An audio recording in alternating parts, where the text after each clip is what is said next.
Using technology to engage at-risk students. Action Research Project by Nisa Arcos. The purpose of my Action Research Project is to explore the factors that can motivate at-risk 5th grade students to meet standard on the Texas State Science Assessment. I decided to focus on the use of technology in my science instruction to motivate and engage students. An at-risk student can be defined as a student who exhibits a diverse variety of learning needs. They may lack parental support at home, and they might lack the motivation to succeed academically, specifically in science. This could also be in math, technology, engineering, or any other content area. The purpose of my research was to focus specifically on science.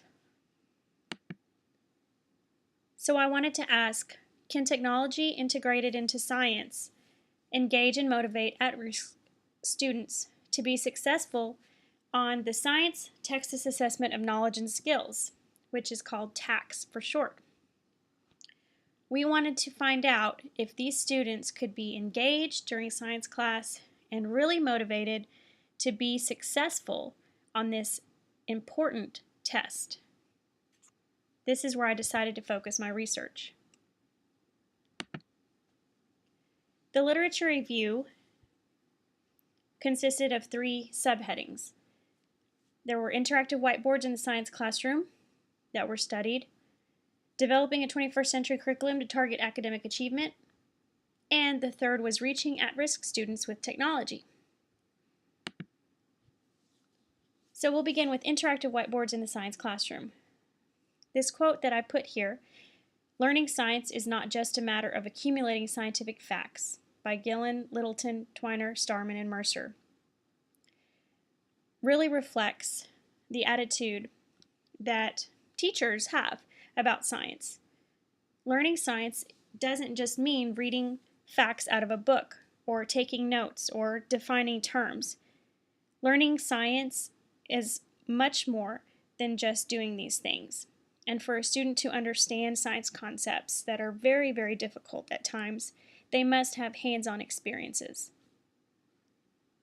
The research shows that use of interactive whiteboards in the science classroom can yield positive results for students, especially at-risk students, because it allows them to annotate, it allows them to move the images back and forth, it allows them to use internet resources on the board, and they can see what they're doing. They take ownership of their learning, and they develop these understandings of science concepts in a different way than just using paper and pencil or copying definitions down out of a book.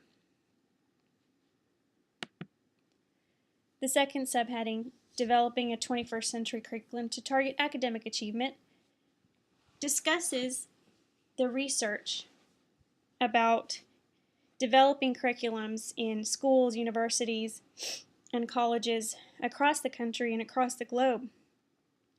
21st century curriculums that will prepare our students to be competitive in a global marketplace.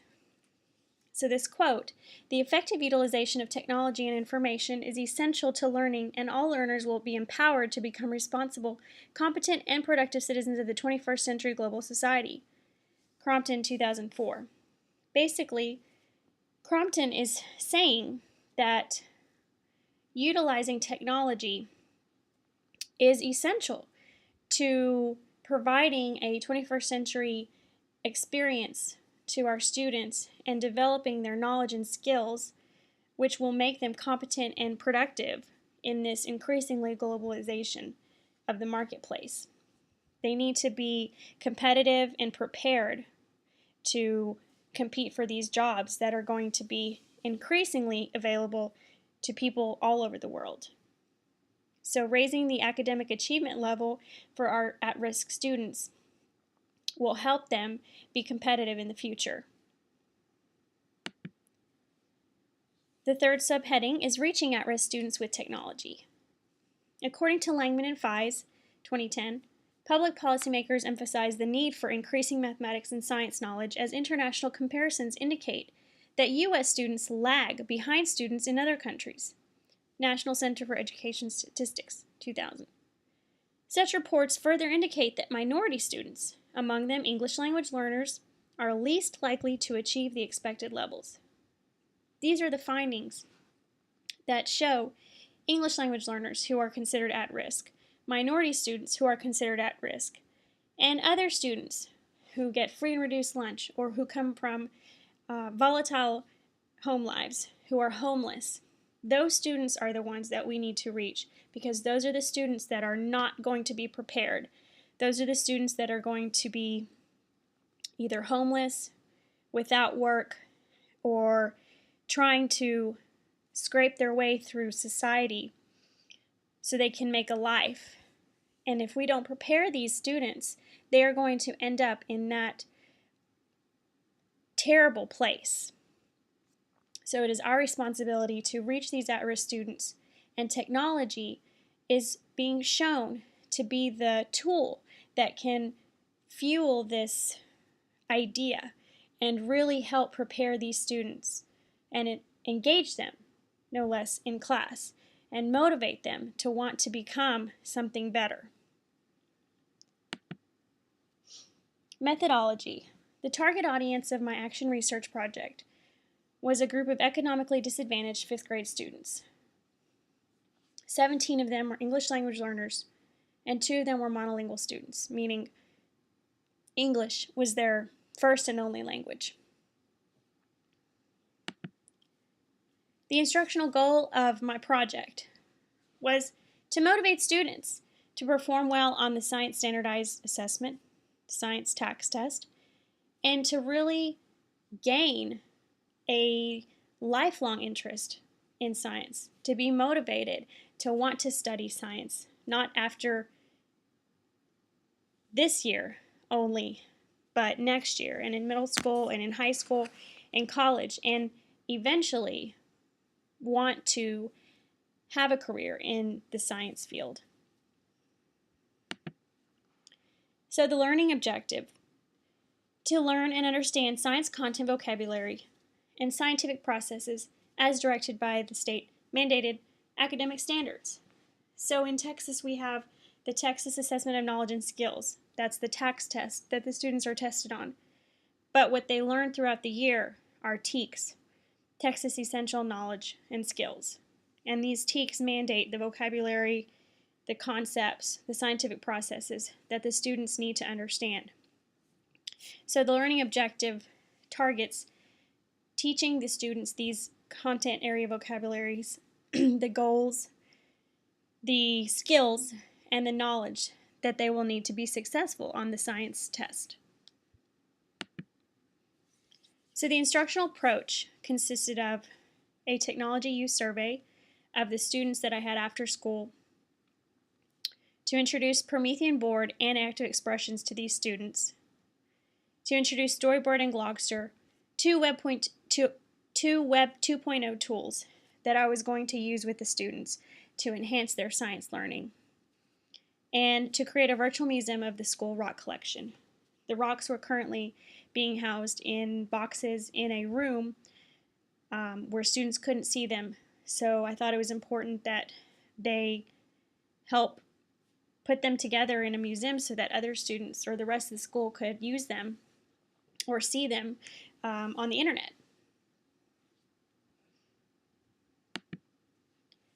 So the results of my action research project. We'll start with the Texas Assessment of Knowledge and Skills. After receiving results from the state, we saw that out of my 19 students, 17 passed the Texas Assessment of Knowledge and Skills. So 2, unfortunately, did not pass, but they were very, very close. They missed the standard by 2 to 3 questions.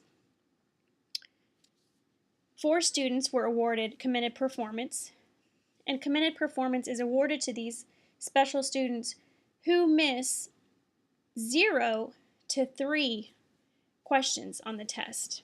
So this was very, very impressive. And because of the high level of achievement on this science standardized test among this special population in 5th grade, our entire school was awarded an exemplary rating by the Texas Education Agency. And this is very important because our target was to go from recognized, and before that we had been at academically acceptable. So we actually went from academically acceptable to recognized to exemplary. This was a huge achievement, and all of the students were just thrilled, as were the staff and the parents, because exemplary is the highest rating that any school can get in the state of Texas. So this is a shot of the Technology Post survey, and unfortunately only 10 students were able to complete the survey, but the overwhelming response shows that students felt that technology helped them be more engaged and motivated in their science learning, and that they were excited to continue their studies in science. And in conclusion, there was success in science, learning in my science teaching, and in engaging and motivating these learners to be successful in their academics, to have an interest in science, and to really understand that lifelong learning will take place when they are motivated to succeed. And technology is a wonderful use for this goal.